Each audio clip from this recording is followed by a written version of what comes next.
오늘은 신명기 10장을 좀 보도록 하겠는데, 신명기 10장은 크게 두 부분으로 나눠져 있어요. 오늘 본문인 12절서부터 마지막 절까지고, 첫 번째 부분이 1절서부터 11절까지입니다. 1절서부터 11절까지를 살짝 스케치를 하고 오늘 본문으로 넘어가는 것이 맥락상 이해하는데 도움이 될 것 같아요. 자, 10장 1절을 먼저 좀 볼까요? 모세가 십계명을 다시 받을 때의 이야기입니다. 그때에 여호와께서 내게 이르시기를, 자, 잠깐 앞을 좀 향해 주시기 바랍니다. 항상 신명기를 읽을 때 염두에 두고 잊지 말아야 될 기준이 하나 있어요. 기준이. 신명기의 이 글과 독자는 이제 가나안에 들어가 살 사람들입니다. 홍해를 건넜던 시대를 알고 있는 사람들이 아니에요. 그러니까 무려 몇 년의 간격이 있죠? 예, 기억하세요? 40년의 간격이 있다는 것을 기억하세요. 그러니까 홍해를 건널 때 1세대의 추억과 기억, 또 멘탈, 신앙과 지금 이 글을 처음으로 받아드는 독자들은 다른 사람들이에요. 완전히. 자, 그런데 1세대는 그들이 살았던 삶의 추억과 경험이 어느 공간이었습니까? 애굽이었어요. 기억나시죠? 그때 그들은 어떤 삶을 살았는가 딱 한마디로 좀 읽어드릴 테니까 그냥 듣기만 하시기 바랍니다.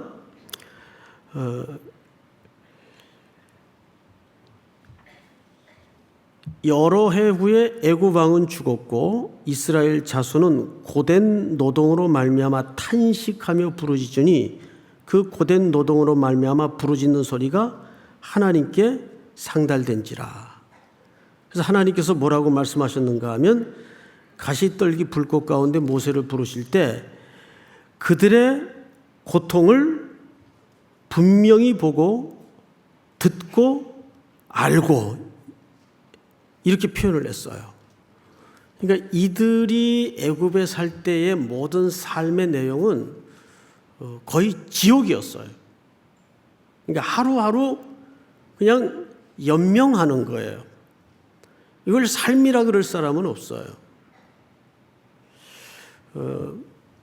그랬던 이 사람들을 모세를 세워서 건져내신 겁니다. 자, 근데 문제는 여기서 벌어져요. 이 사람들은 신이라는 존재에 대해서 애굽의 개념으로서 신을 이해할 수밖에 없어요.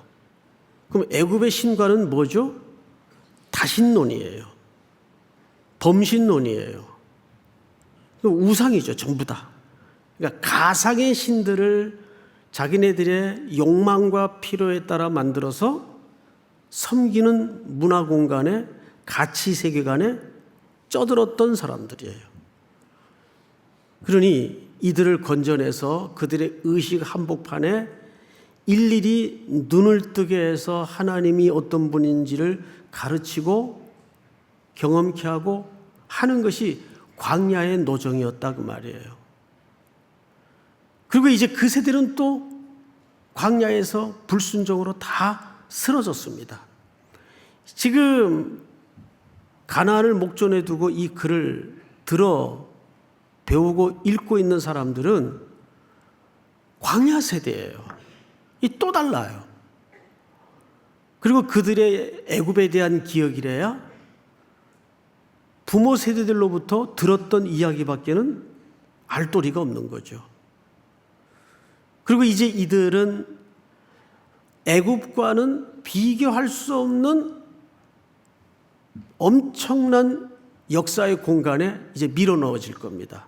가나안 7 족속이 그들의 문화와 우상으로 오랜 세월 동안 축적한 그 문화 공간에, 시간 공간에 이들이 밀어넣어질 거예요. 그러니까 하나님의 설명은 신명기쯤 와서 40년 후에 설명과 40년 전에 시내산에서 이들에게 했던 가르침의 본질은 같으나 방식은 달라질 수밖에 없는 거예요. 그래서 더 반복하고 더 디테일해지는 겁니다. 오늘 그 얘기를 하는 거예요. 그러면서 지금 모세가 꺼내던 첫 번째 이야기가 10장에서 뭐냐 하면 너희들이 시내산에서 실패했던 이야기를 꺼내듭니다. 그래서 모세가 그 돌판을 깨트려 부술 수밖에 없었다. 여러분, 깨트려 부셨다는 말은 사실 분노의 표현보다는, 물론 방식은 분노를 통해서 깨트렸지만 그 깨트렸다는 팩트는 뭘 얘기하고 싶은 걸까요? 언약의 파괴입니다.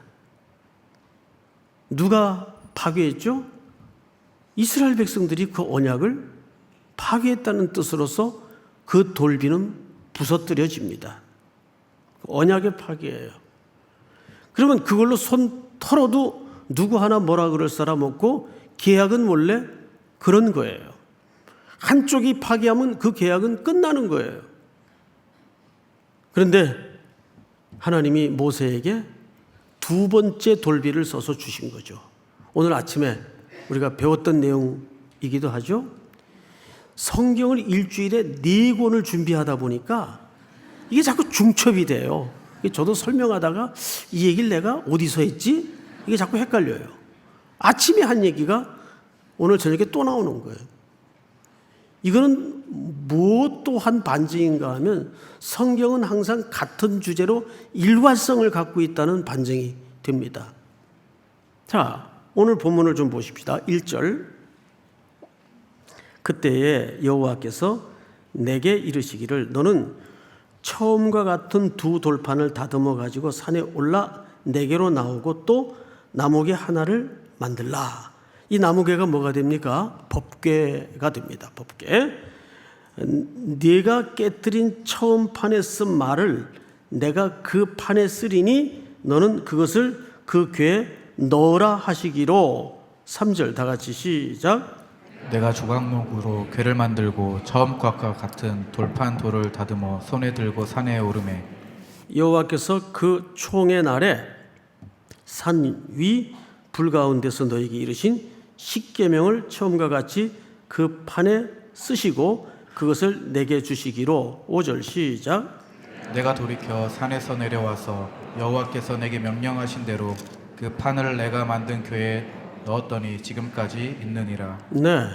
자, 여러분, 그 두 번째 돌판이 지금 그 궤에 넣도록 명령이 되어 있습니다. 그럼 나중에는 하나씩 추가가 되죠? 또 무엇이 그 궤에 넣어지게 되죠? 예. 아론의 쌍난 지팡이. 두 번째는 만나. 이렇게 세 가지 물건이 그 궤에 넣어집니다. 근데 이 세 가지 물건의 공통점은 인간의 죄가 극명하게 드러나는 상징적인 물건이에요.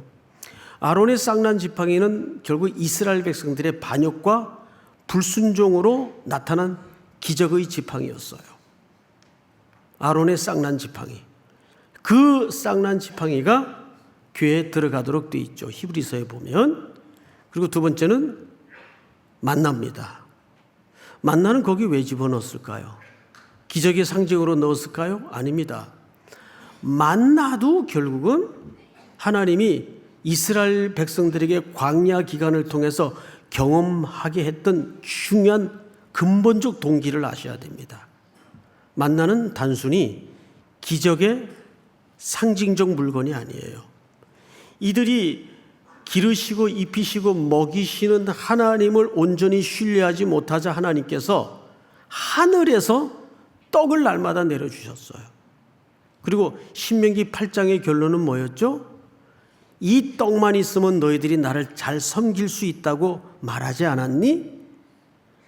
하루도 걸리지 않고 6째 날에는 다음 날 것까지 이틀분을 주었다. 그 기적을 매일 온몸으로 겪고서도 너희들이 언제 한번 옳게 나를 제대로 섬겼던 적이 있는가? 그 만나는 결국 또한 이스라엘 백성들의 하나님을 믿지 못하는 불순종의 대표적인 물건이에요. 그래서 신명기 8장 3절에서는 사람이 떡으로만 사는 것이 아니요 여호와의 입에서 나오는 말씀으로 사는 것이니라. 그러니까 이 세 가지 물건의 상징은, 자, 여기에 들어가게 된 돌비도 몇 번째 돌비라고요? 두 번째 돌비라고요. 또 만나의 성격이 그랬고 아론의 쌍난 지팡이의 성격이 그랬습니다. 그래서 이것이 법궤에 넣어지고 이 법궤는 나중에 성막이 지어진 이후에 어디에 안치하도록 돼 있어요? 지성소. 그리고 대제사장만이 그 지성소에 들어가서 법궤 위, 지붕 위에다가 잡은 희생제물의 피를 거기다 붓습니다. 그래서 이 뚜껑, 이 위치를 성경에서는 시은좌라고 합니다. 하나님의 은혜가 부어지고 베풀어지는 장소. 그래서 이 법궤 안에 들어가는 세 가지 물건은 기적의 상징이 아니라 얼마나 인간의 죄가 하나님 앞에 용서받지 못할 불순종의 죄인가, 그러면서도 그 위에 피를 부음으로써 하나님이 끝까지 우리를 언약을 따라 버리지 아니하시고 용서하시고 안아주시는 하나님의 자비를 가장 극명하게 드러나는 두 가지 메시지가 다 포함되어 있는 물건이 이 법궤라는 거예요. 그 얘기를 지금 여기서 하는 거예요. 자, 10장 초반부에는 그 얘기를 왜 할까요? 인간의 성실한 실패에도 불구하고 하나님의 성실한 자비가 인간의 그 놀라운 불순종을 이기신다는 거예요. 왜 그러셨을까? 이제 그것이 오늘 본문서부터의 이야기입니다. 12절을 한번 보십시다. 12절 제가 좀 읽겠습니다.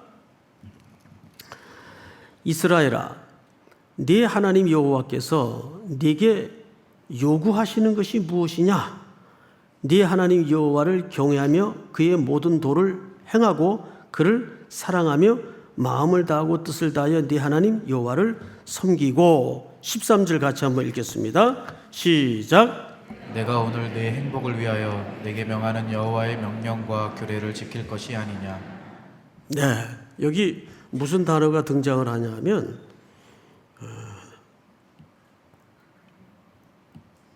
이 행복이라는 말이 토브라고 돼 있어요. 이 토브라는 말은 또 다른 말로 선하다. 또 이 선하다는 말은 보기 좋다, 아름답다, 여러 가지 의미가 되는데 이 토브라는 말이 최초로 쓰여진 데가 어딘지 아세요? 창세기 1장입니다.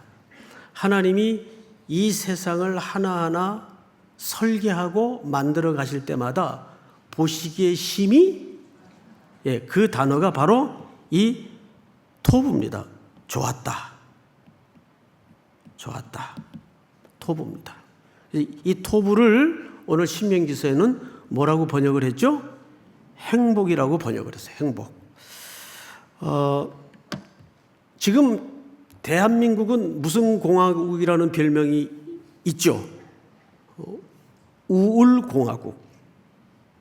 우리나라를 비교 수치에서 볼 때 행복하지 못하다고 정의합니다. 그거는 다른 사람들의 정의가 아니에요.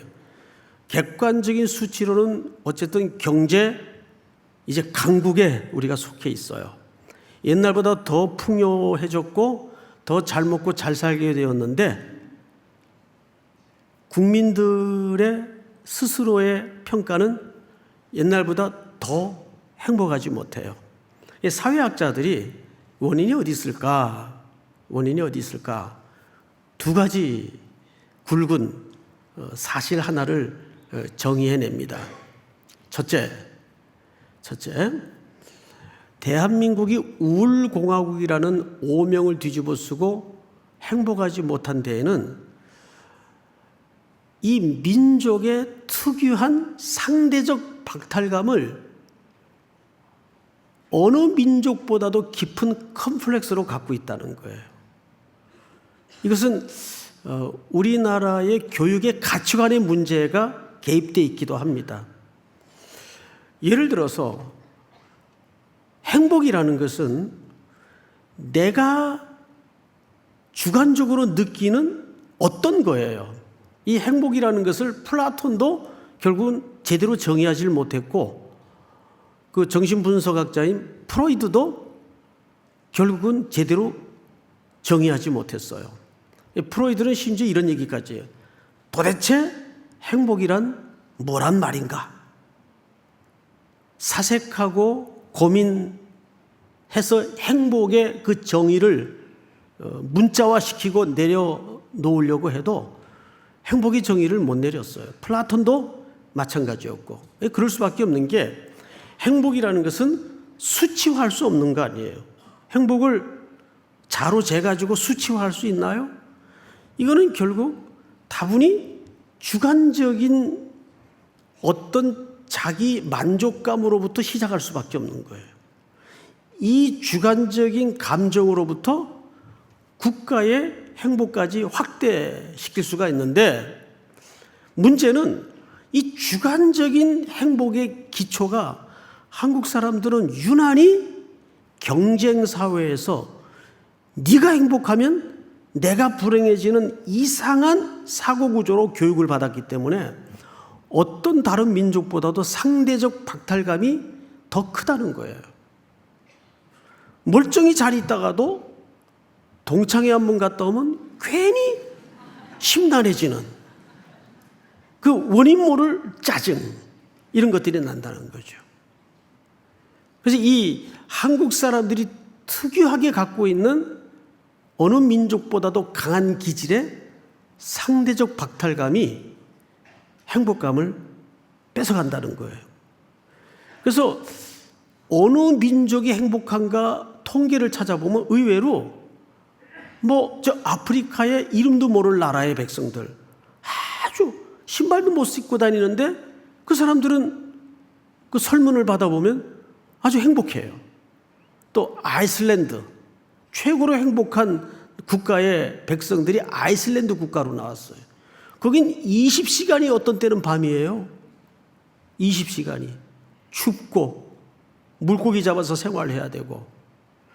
그런데 진짜 여행을 할 줄 아는 사람들은 최고의 여행지를 아이슬란드로 꼽는답니다. 거기에는 그 인간이 범접할 수 없는 천체의 오묘한 현상이 거기 다 있다는 거예요. 그래서 진짜 여행을 하는 사람들은 아이슬란드를 꼽는다고 하죠. 아이슬란드 사람들은 사실 환경적으로는 굉장히 척박해요. 그런데 최고로 행복하게 산단 말이에요. 이 상대적 박탈감. 또 하나는 왜 한국 사람들은 우울공화국이라는 오명을 떨쳐내지 못하는가? 이제 드라마가 불가능한 시대를 살게 되었다는 거죠. 옛날 같으면은 자꾸 옛날 그래서 내가 좀 멋쩍긴 한데 개천에서 용난다는 말이 맞았어요. 가능했고. 그래서 2002년도에 월드컵 우리 응원 구호가 뭐였어요? 별은 이루어진다가 아니에요. 꿈은 이루어진다. 꿈은 이루어진다. 근데 지금은 불과 한 20년 채 안 지났는데도 그 꿈은 다 이루어진 세상처럼 돼 있는데도 우리는 더 불행해요. 그 이유는 뭐냐면 이제는 아무리 청년들이 팔짝팔짝 뛰고 열심히 살아내도 이제 드라마가 가능한 시대는 지났다는 거예요.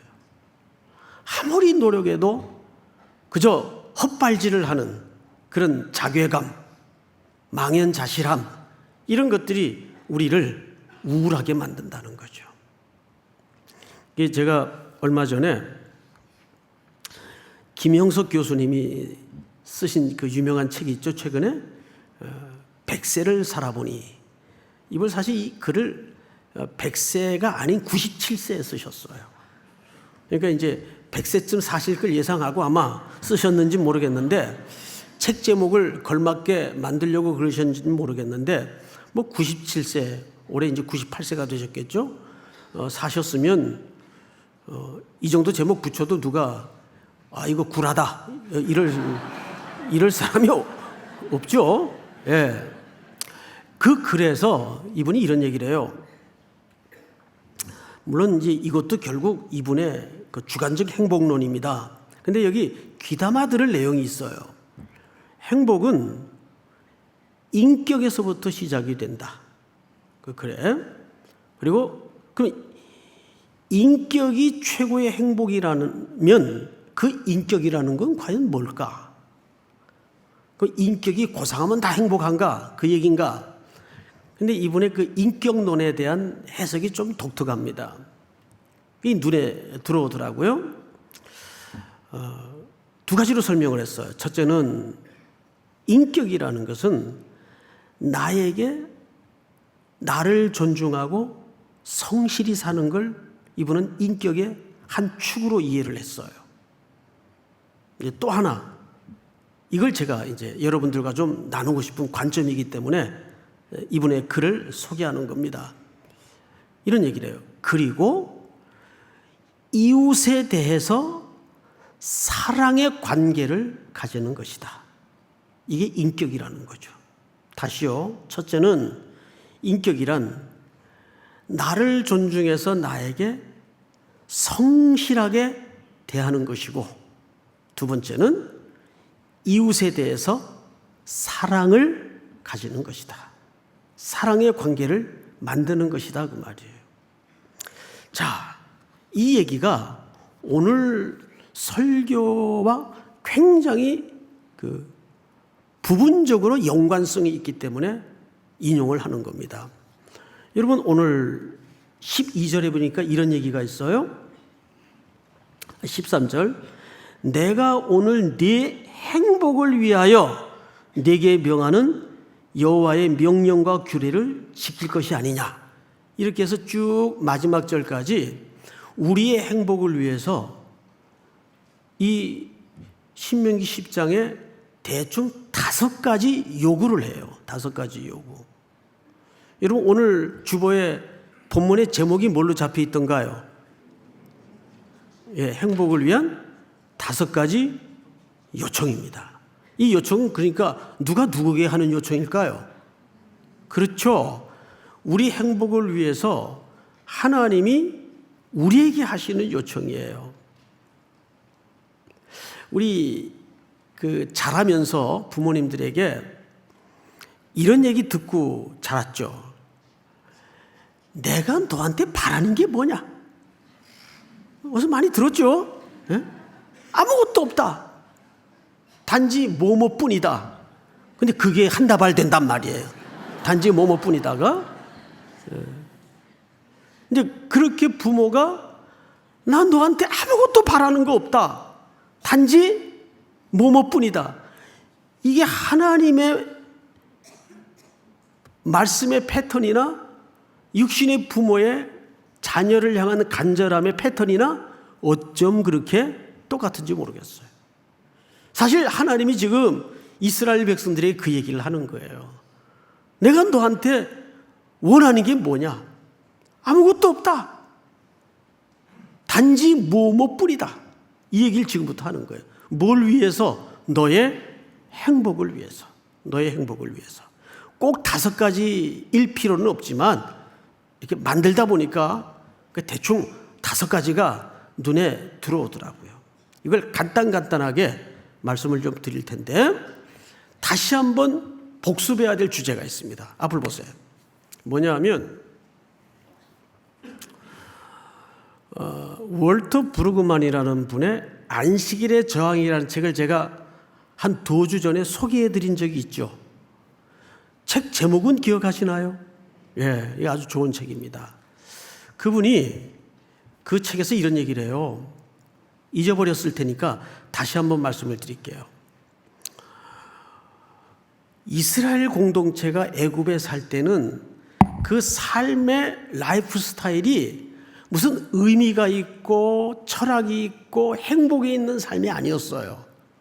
무한 경쟁과 다람쥐 쳇바퀴 도는 반복되는 고단한 일상과 또 벽돌의 개수를 채우지 못했을 때 등짝에 날아드는 매질, 얼마나 힘들었으면 부르짖고 하나님 앞에 그 기도가 상달이 되었다고까지 성경 기자가 남겼을까요?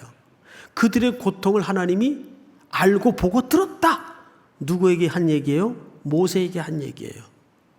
거기에 무슨 행복이 있겠으며 삶의 질이 보장되어 있었겠어요. 그렇죠? 오늘 이 벽돌수 안 찍으면 당장 어떤 날은 밥도 굶었을 거예요. 매질도 당했을 거예요. 그 하루는 얼마나 끔찍했을까요? 그리고 내 개인적인 인생에 아무 의미가 없는 겁니다. 여러분, 지난번 이북에 북쪽에 2년 6개월 동안 피납됐다가 풀려나오신 그 임 목사님 간증을 2시간 넘게 들은 기억이 있죠? 그 중에서 그분이 제일 견디기 힘들었던 게 매일 여름이나 겨울이나 나가서 노동하는 게 힘든 게 아니라 그 노동이 내게 아무 의미가 없는 노동이었다는 거예요. 온 땅을 딱 직사각형으로 그려주고 파라는 거예요. 온 땅을 영하 20m에서, 여러분 영하 20m 이 살결로 느껴보셨나요? 저는 몽골에 가서 겨울에 25도 영하 25도 내려가는 데서 족구를 했던 적이 있어요. 25도. 그 선교사님들 이제 세미나를 갔는데 운동 시간이 다 있대요. 그래서는 당연히 실내 체육관을 마련한 줄 알았어요. 그랬더니 공항에서 내렸는데 실내 체육관이 무슨 문제가 생겨가지고 빌리질 못했대요. 그래서 캔슬이 됐다는 거예요, 운동 시간이. 그런 게 어디냐고. 운동을 하기로 했으면 해야지. 아니, 어디서 하냐고? 밖에서 하면 될 거 아니냐고. 목사님, 지금 기온이 몇 도인데요? 알아, 나도. 낮에 보니까, 점심 먹고 나니까 기온이 25도에 25도. 거기 증인으로 양석효 목사님이 따라갔댔어요. 그래서 마당에 눈 치우고 영하 25도에서 운동을 했는데 온몸이 허공에 떠 있는 것 같아요. 내 몸이 아니에요. 아무 감각이 없어요.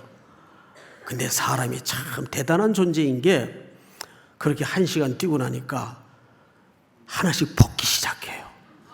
영하 25도에서 땀들이 나가지고. 그러면서 그 나오기 싫어서 꼼지락거리던 선교사님들이 다 감기가 낫고 병이 치유되고 지금도 그 얘기를 해요. 그분들이 자기들도 그 추운 나라에서 선교사 생활 10몇 년씩 했지만 그런 경험은 처음이라고. 그러니까 이게 무식한 놈이 뭘 하는 거예요. 뭘 진짜 모르는 사람들이, 저 같은 사람들이. 그래서 그런 나라는요, 사람들이 이 머리 여기 혈관이 가끔 얼어서 실제 죽는 경우가 있대요. 그래서 이렇게 보온이 되는 높은 모자를 그래서 쓴다는 거예요. 근데 거기서 세상에 다 꽁꽁 싸매고 뒤집어 쓰고 영하 25도에서 헛발질을 그렇게 한 몇 시간씩 했으니 얼마나 돌아서서 저를 욕했을까 상상이 안 가더라고요.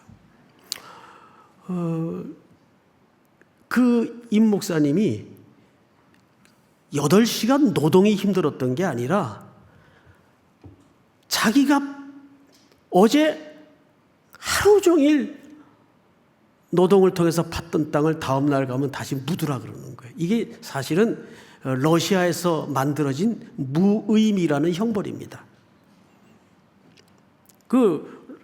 소설에도 나오잖아요. 높은 돌을 언덕까지 밀어 올라가요. 희건 올라가면은 아래로 굴리라는 거예요. 또 밀어 올려 보내는 거예요. 또 아래로 굴리라는 거예요. 이게 무의미라는 형벌인데 사람은 고통은 참는데 무의미는 그렇게 견디기 힘들다 그래요. 의미가 없는 삶. 그래서 어느 분이 이런 이야기를 써놨어요. 살아야 할 이유를 가진 사람은 어떻게든 살아낸다. 근데 문제는 살아야 될 이유가 사라질 때 나에게 금은보와 부귀영화가 다 있다 할지라도 사람은 허무해진다는 거죠.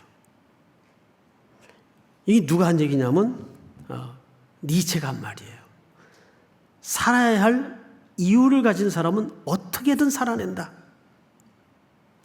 그러면 우리가 꼭 이런 현자들의 이야기가 아니더라도 과연 나는 내가 살아야 될 이유를 뭘 가지고 있을까? 과연 하나님께서 너희 행복을 위하여 그랬는데 어떻게 해야 우리가 행복해진다는 얘기일까? 자, 애굽의 삶은 방금 그런 역사의 공간이었어요. 의미 없는 공간. 그런데 이제 막 이 신명기서를 받아든 첫 번째 독자인, 그래서 가나안 땅에 들어갈 이 다음 세대가 되어버린 이스라엘 백성들은 가나안 땅에 들어가서 어떤 삶을 살아야 될까요? 거기서도 애굽의 패턴과 애굽의 라이프 스타일로 애굽의 가치관으로 살아야 될까요? 아니라는 거죠. 이게 5가지를 시간 관계상 다 말씀드릴 수가 없고 그걸 한 묶음에서 딱 한마디로 정의해 드릴게요. 여러분 몇 절을 보시냐 하면 18절을 보세요. 18절 다 같이 읽겠습니다. 시작. 고아와 과부를 위하여 정의를 행하시며 나그네를 사랑하여 그에게 떡과 옷을 주시나니. 19절 다 같이 시작. 너희는 나그네를 사랑하라. 전에 너희도 애굽 땅에서 나그네 되었음이니라. 아멘. 자, 여기 보시면 너희는 나그네를 사랑하라. 전에 너희도 애굽 땅에서 어떤 삶이었기 때문에? 나그네이었기 때문에. 이 주제는 제가 여러분들에게 종종 드리는 주제인데 중요하니까 다시 한번 반복을 해드릴게요. 기독교인들이 구제를 하는 것과 세상 사람들이 구제를 하는 것은 근본적인 토대가 틀리다고 말씀을 드렸어요. 왜 우리는 고아와 과부와 나그네에 대해서 본성적으로 눈이 열려 있어야 되느냐? 고아, 과부, 나그네의 공통점이 뭐죠? 이 땅에 누군가의 도움 없이는 살아갈 수 없는 기반이 없는 사람들이에요. 그러니까 누군가의 도움과 구원 없이는 존재할 수 없는 사람들이에요. 공통점이에요. 우리가 그 자리에 있었어요. 하나님의 건지심과 하나님의 도움 없이는 한 보도 내디딜 수 없었던 불행한 위치에 있었어요. 근데 우리는 건짐을 받았고 부요한 하나님의 아들이 되어서 딸이 되어서 이제 그분 안에 누림의 삶을 살게 됩니다. 그러면서 우리에게 뭘 가지라는 거예요? 그런 똑같은 너희와 과거의 모습과 똑같은 이웃들을, 나그네와 고아와 과부들을 섬김으로써 새로운 공동체, 거기서 뭘 경험하라는 거죠? 하나님의 속성을 배우고 행복을 경험하라는 거예요. 원래 우리가 창세기에서 지음받았던 원형이 토부예요. 하나님이 보시기에 참 좋았던 대상들이에요. 믿습니까? 그런데 아담의 범죄로 죄가 들어오면서 그 토부의 질서와 원리가 우리 안에 내면의 세계가 무너졌어요. 병이 들었어요. 파멸이 찾아오고 죽음이 들어왔습니다. 이제 하나님은 새 언약을 통해서 이 백성들을 다시 그분의 기쁘신 뜻을 따라 택하셨어요. 여러분, 택해서 기뻐하신 게 아니에요. 성경의 순서는 달라요. 몇 절을 보시냐 하면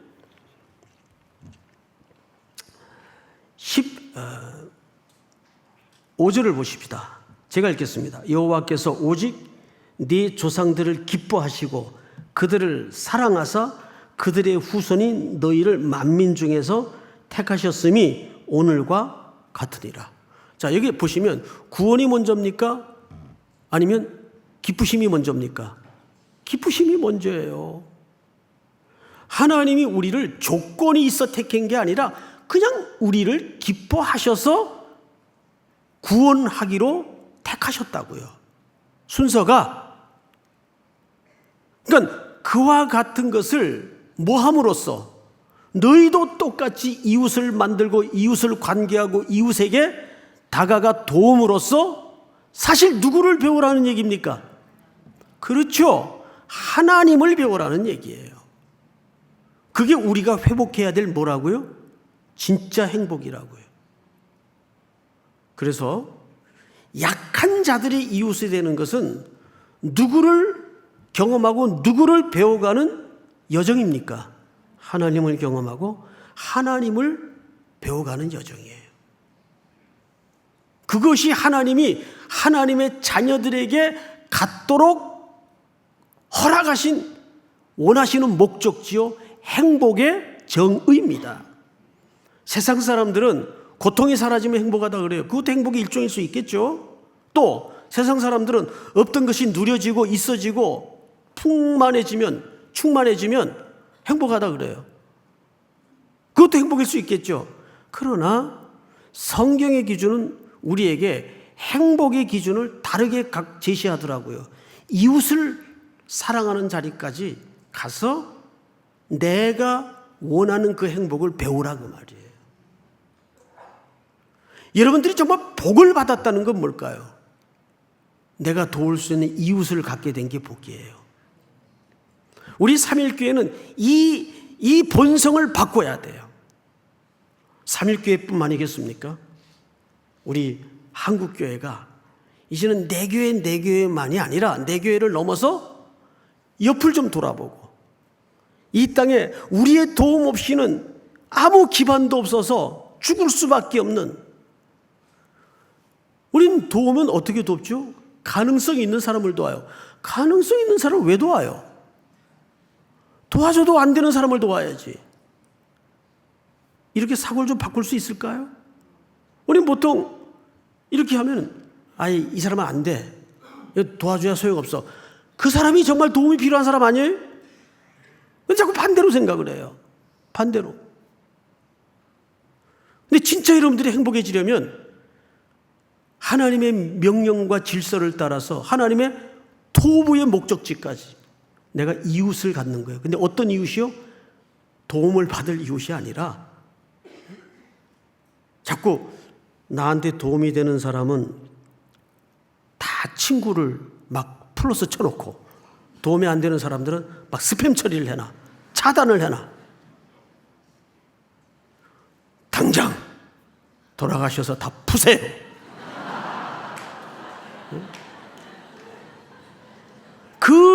그 아무것 따위는 이 IT 문명 세대 속에 하나의 우리도 모르는 사이에 우리가 갖고 있는 오류에 빠진 거예요. 이게 오늘 이렇게 쭉 보셔서 이게 도움이 안 되네, 다 풀어요. 다 풀어서. 전화 오면 받아놓고 광고 전화 외에는 저는 광고 전화까지 다 받아요. 로밍 해가지고.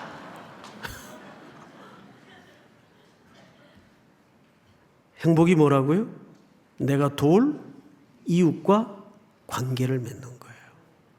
거기에 누구를 배운다고요? 하나님을 배우는 거예요. 사랑하는 성도 여러분, 결론은 내일 새벽에 만납시다. 새벽에. 다 일어나십시다. 다 일어나.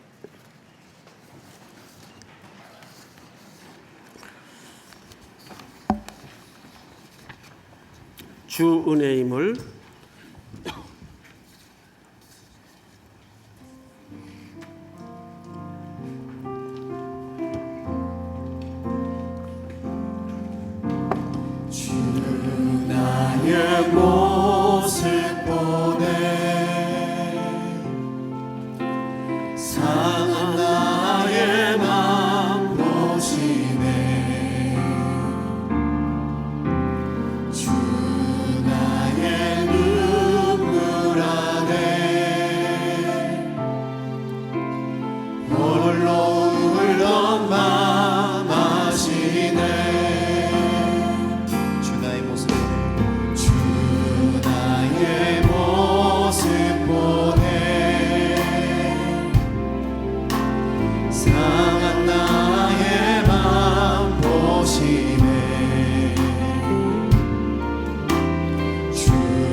기도하겠습니다.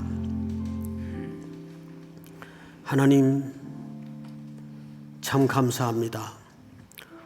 고아와 과부와 나그네 같았던 우리들을 찾아오셔서 기쁘신 뜻 가운데 택해 주시고 새로운 언약으로 구원해 주신 주님, 우리와 방불이 길 잃고 목적지를 잃고 삶의 의미를 잃은 채 살아가는 수많은 이 땅의 공고한 영혼들을 향하여 이웃이 되게 하여 주시옵소서. 그 섬김과 수고 속에 하나님을 배우게 하시고 우리 속에 하나님의 토부가 회복되는 은혜를 허락해 주시옵소서.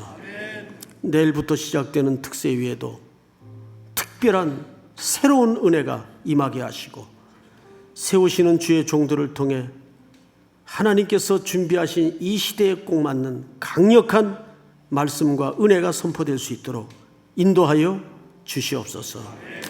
3주간의 특세 속에 모든 성도들의 기도의 제목들이 일일이 확인받게 하시고 응답받는 기적의 3주가 되도록 인도하여 주시옵소서. 이미 주신 은혜도 발견하는 눈을 열어 주실 줄을 믿습니다. 영육이 공고했던 자들이 회복과 치유와 소성함을 경험하는 3주가 되도록 함께하여 주시옵소서. 육신적인 절실한 제목까지도 하나님이 귀 기울여 들으심 받는 3주의 새벽이 되도록 함께하여 주시옵소서. 돌아가는 어두운 밤길에도 동행해 주시고 먹든지 마시든지 주님이 우리를 향하신 그 행복의 목적지를 따라 이웃으로 낮은 곳으로 흘러가는 우리의 거룩한 순례가 되도록 도와 주시옵소서. 지금은 우리 구주 예수 그리스도의 은혜와 하늘 아버지의 사랑과 성령님의 교통하심이 머리 숙여 경배를 드리는 사랑하는 우리 3일의 귀한 성도들 머리 위에 해외 군에 출타해 있는 가족들, 고향에 계신 우리 부모님들, 복중의 생명까지 영원토록 함께 있을지어다. 아멘.